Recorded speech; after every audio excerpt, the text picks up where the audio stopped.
There are two people I want you to picture. The first wakes up on a Monday and checks their bank balance before their feet even hit the floor.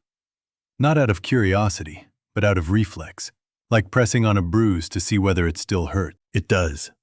They've got a 9 a.m. team call with a manager who has never once started on time. And they'll sit there on camera, jaw tight, because the mortgage is due Friday and the car payment lands the week after. They cannot afford to say what they really think. Not now. Maybe not ever. The second person wakes up that same Monday, checks their phone too, but they're looking at the weather. They make coffee in the same kitchen they've used for 3 years, and it still feels like a decision they made, not the backup plan they settled for. They choose to take a walk first and deal with email later, or maybe not at all that day. It's not that money stopped mattering. It still matters. But it no longer acts like the invisible fence shaping every part of their life. This is not a story about being rich. It's a story about what it really feels like when money stops calling all the shots. My name is Nick, and today we're talking about financial freedom. Not the poster version, but the real version. Honest, practical, a little uncomfortable. What the math looks like, how it actually feels day to day, and how you reach it without donating 10 years of your life to the process. First, let me show you what financial captivity looks like, because most people stuck inside it have stopped noticing the price they're paying beyond the dollars. Meet a household we'll call the Garcias. 2 working professionals. She's a project manager earning $68,000. He works in logistics and makes $71,000. For a combined household income of $139,000. On paper, that puts them comfortably above the median. Solid upper middle class. They should feel stable. They should be building momentum. Now watch what actually happens to the money.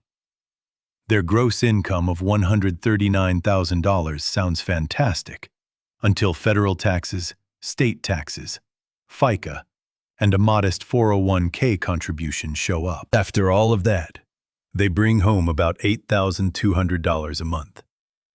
That's the real number they have to live on. They bought a house 2 years ago for $420,000, which felt responsible compared with what their friends were spending. Mortgage is $2,450. Property taxes are $480 a month. Homeowner's insurance is $180. And then, last March, the water heater died. Nobody puts that in the budget because nobody ever thinks the water heater is going to die until it dies at 11 p.m. on a Sunday. So now they're paying that off too. Add another $85 a month, bringing total housing to $3,195. That's already 39% of take-home pay. And they haven't even left the driveway yet. 2 cars, because where they live, nothing is walkable. $620 combined in car payments. Insurance for both cars, $310. Gas, because they both commute, $340. That's $1,270 for transportation. Now we're at $4,465 gone. They've got $3,735 left for literally everything else in their lives. Student loans. They both needed degrees to qualify for the jobs that qualified them for the mortgage. Combined payment is $580. Health insurance premiums their employers don't fully cover. $390. Groceries for 2 adults trying to eat like functional grown-ups. $760. Utilities, electricity, gas, water, internet, and 2 phones, $420. Now we're at $6,615 out the door. They have $1,585 left, and we haven't touched clothes.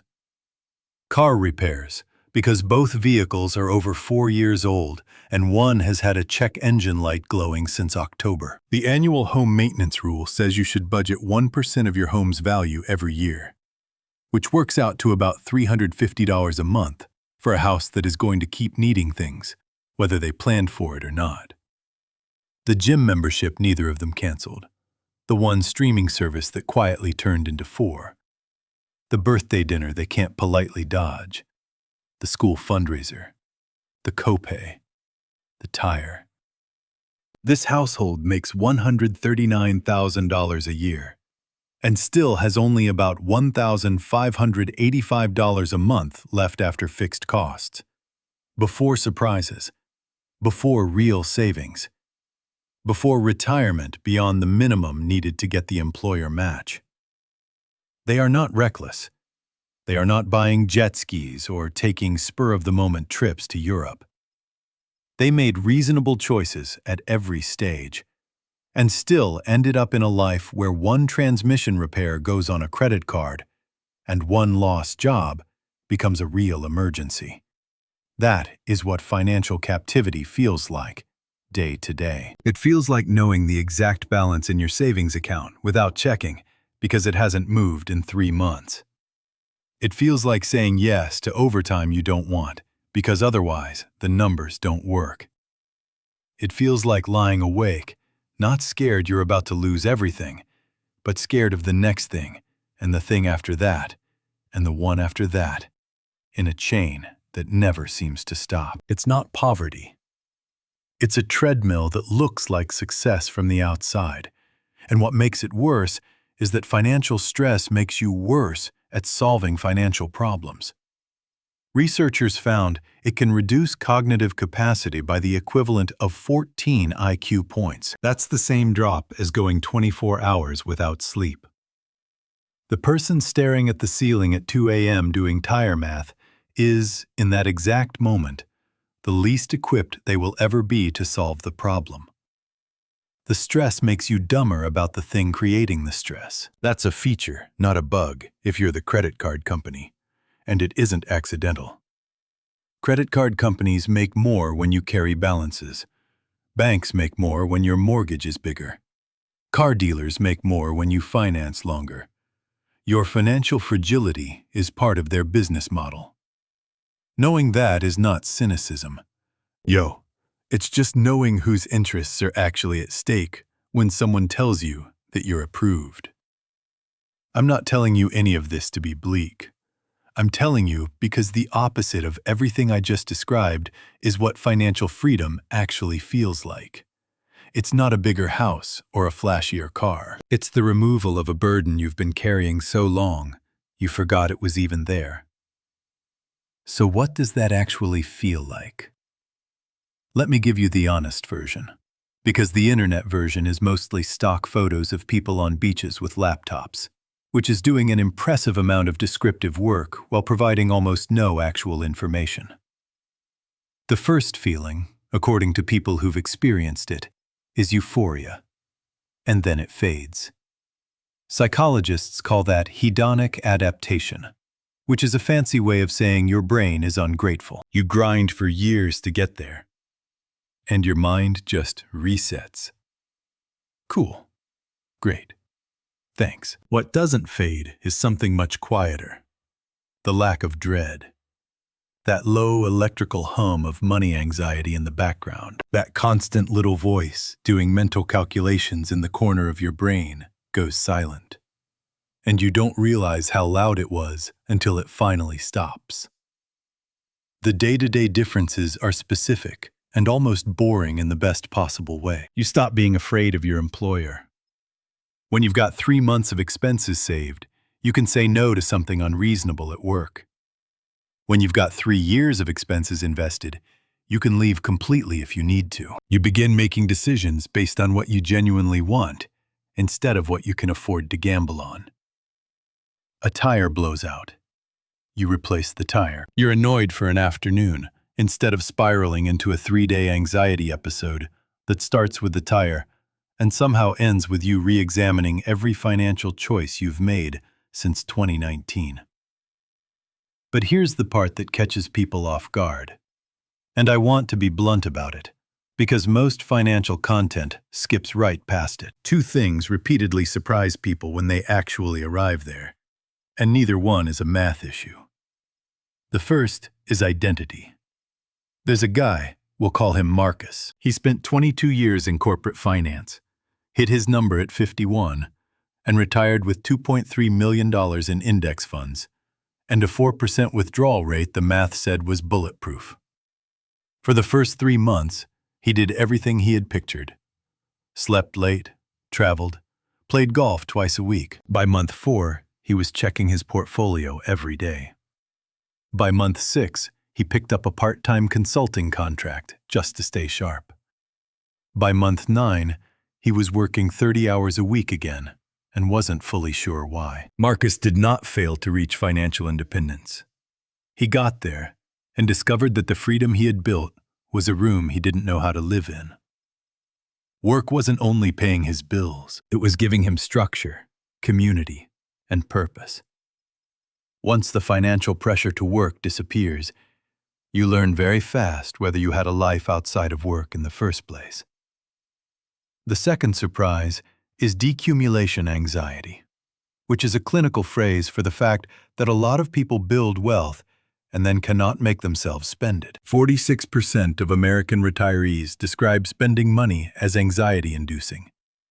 One survey found that 64% of Americans are more afraid of running out of money than they are of dying. More afraid of money running out than death. So you spend years training yourself to save aggressively, and then the habit doesn't just shut off. For the first time in your adult life, you're watching the balance decline, and it feels wrong, even when the math says it's completely fine. Knowing this ahead of time doesn't stop it from happening, but it does mean you can build a life alongside the money, not just a portfolio. Okay, let's pause here, because I've shown you the cost of financial captivity and what freedom feels like. But I haven't shown you the math that makes it possible, and especially the part of that math that most people get completely backward. Once you see it, the whole picture shifts. Start with your freedom number, because it's more measurable than most people think. The foundation is something called the 4% rule. A financial researcher named William Bengen backtested every 30-year retirement period going back to 1926 and found that a portfolio invested mostly in stocks could support a 4% annual withdrawal rate, adjusted for inflation, and survive around 95% of those historical periods. The formula is simple. Multiply your yearly expenses by 25, and that gives you your freedom number. Spend $40,000 a year, you need $1 million. Spend $60,000 a year, you need $1.5 million. Spend $80,000 a year, you need $2 million. Nobody is buying a yacht with any of this. A $1 million portfolio at 4% throws off $40,000 a year. That's comfortable. It's not a rap video. But it means money is no longer making your decisions for you, which is the whole point. Now, the single biggest variable in how fast you get there is not your income. This is the part people get backward all the time. It's your savings rate. The percentage of your take-home pay that gets invested and left alone. At a 10% savings rate, which is where most people feel responsible, give themselves a small emotional gold star and move on. You are 51 years away from financial independence. 51. If you start at 25, you're done at 76. You outlived the mortgage, but not by much. Raise that to 20%, and you cut 14 years. Get to 30%, and you're about 28 years out. Hit 50%, save half and spend half, and you're 17 years from never needing to work again. And if you can reach 75%, which sounds ridiculous until you run the numbers on a modest lifestyle, you're 7 years away. Yes, 7. That is not a retirement plan. That is a different life. And here's the key insight most people miss. Cutting your spending does two things at once. It raises your savings rate, which speeds up the timeline. And it lowers your freedom number, because a lower-cost life needs a smaller portfolio to support it. Someone making $80,000 and spending $40,000 is in a much stronger position than someone making $200,000 and spending $190,000. The high earner, spending nearly all of it, is on a 51-year path. The moderate earner, saving half, is 17 years out. Same working lifetime, completely different financial outcome. There's also something called coast fire, the point where you've invested enough that even if you never add another dollar, compound growth alone will carry you to your full freedom number by traditional retirement age. A 30-year-old with $300,000 invested at 7% real returns will have roughly $1.3 million by age 60 without contributing another cent. The retirement problem is mathematically solved. They can work part-time, switch fields, do something they actually enjoy. The pressure eases long before they hit full F1. Now let's talk about compound growth, because this is where the math starts getting weird. Charlie Munger once said at a Berkshire Hathaway meeting that the first $100,000 is a bitch, his exact wording. But you have to do it. Here's why. Invest $10,000 a year at 7% returns. Reaching your first $100,000 takes about 8 years, and 86% of it is money you personally put in. Your investments barely helped. But once you're at $1 million, the portfolio is earning $70,000 a year on its own, more than the median American salary, while you do absolutely nothing. The second $100,000 takes 5 years. The third takes 4. The math is brutally patient. It does not care how you feel. It just compounds. Ronald Reed was a janitor in Vermont, an actual janitor, and also a gas station attendant, drove a used car, lived in the same modest house, and built millions almost entirely by consistently investing in index funds over decades, never touching the principal, reinvesting dividends, doing absolutely nothing fancy. The people around him, even his own family, had no idea. He wasn't doing anything complex. He just never stopped doing the simple thing. Real wealth is invisible from the outside. The person driving the 2019 Corolla looks like they can't afford anything better. Maybe they can. The guy in the leased BMW looks like he's crushing it. 3 missed paychecks says otherwise. We've basically agreed as a culture to confuse the costume with the person wearing it. And that confusion creates enormous social pressure on the Corolla driver, who is actually doing fine, to upgrade into a worse financial life. Here's something the financial independence world doesn't advertise very loudly. A meaningful percentage of people who hit their freedom number don't stop. They keep working, not because they need to, but because the number they thought would feel like freedom somehow doesn't feel like enough. This is called one more year syndrome. You hit $1 million and think, maybe $1.2 million would feel safer. You hit $1.2 million and think, maybe $1.5 million, just to be prudent.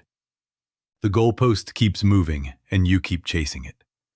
At some point, you realize the goalpost has legs and has been jogging away from you the whole time. As Morgan Housel puts it, the hardest skill in money is getting the goalpost to stop moving. And it doesn't stop by itself, because the mindset that built the portfolio does not automatically know when to hand control back to the person who is supposed to actually live. The way out is to stop treating financial independence like a finish line and start treating it like a gate that opens up choices. Financial freedom is not about retiring from your life. It's about making the next chapter intentional instead of accidental. Most people who reach F, I keep working, but in a different way. They consult instead of staying employed. They work on projects they actually care about. They say no to the things they used to say yes to out of obligation. The work doesn't vanish. The coercion does. All right, let's bring this back down to earth, because none of what I've described matters if there's no path to it. Step 1 is building a $1,000 emergency buffer. then growing it to 3 to 6 months of expenses. It isn't glamorous, and it isn't investing. It's insulation. Right now, 59% of Americans can't handle a $1,000 surprise without going into debt. The Garcias. If they had $15,000 sitting in a high-yield savings account, their relationship with financial stress would change completely. That cash buffer is not only financial protection, it's a cognitive reset. The minute you have a cushion, you stop making decisions from pure scarcity. Step 2 is wiping out high-interest debt. With credit card APRs averaging 22.3%, every dollar of credit card debt is costing more than any realistic investment return is going to earn you.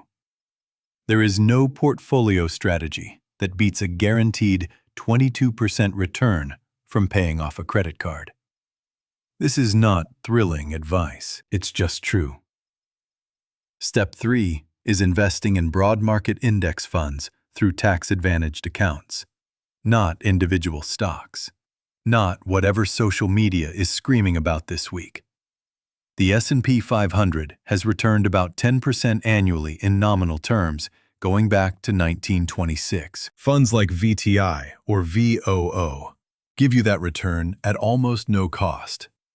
In 2026, you can put up to $24,500 into a 401k and $7,500 into an IRA. Automate it on payday. Do not stare at it when the market drops. Leave it alone and let compounding do the work. Step 4 is increasing income while deliberately keeping your lifestyle flat. Yeah, every raise and every bonus that gets invested instead of spent is doing double duty, growing the portfolio while keeping the freedom number low. The people who fail here usually don't fail because they don't make enough. They fail because every increase in income is instantly followed by an equal lifestyle upgrade. New money comes in, new expenses go out. Same savings rate, same timeline, just with a nicer apartment and a more expensive version of the same problem.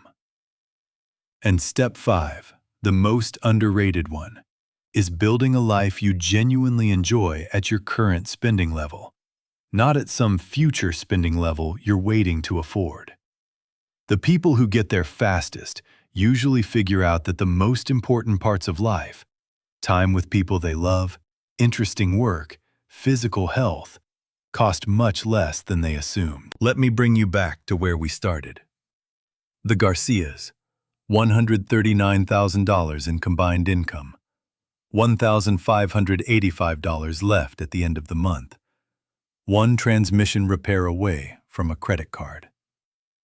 They are not a morality play about bad choices. They are the predictable outcome of a system built to keep people spending just a little more than they make, borrowing to close the gap, and working to service the debt. It works precisely because most people never run the actual numbers, and most of the institutions involved have a strong financial interest in making sure they don't. The math is available to almost everyone. A savings rate, a freedom number, compounding that doesn't need your assistance. It just needs patience. The first $100,000, which is brutal. The second, which is only hard. Everything after that, which mostly requires leaving it alone.